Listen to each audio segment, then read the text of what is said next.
altas aqui na frente do Watsarawan. Estátuas bem interessantes, duas torres bem altas.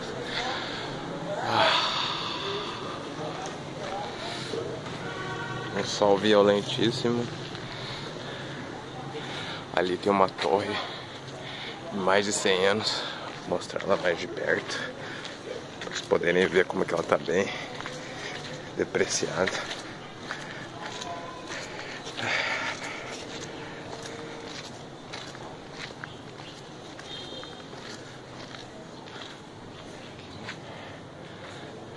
Apesar de bem carcomido, ainda construção bonita.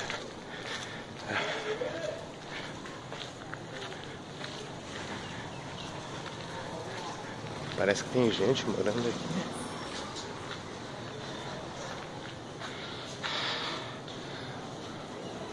Tem roupas estendidas, melhor não entrar então.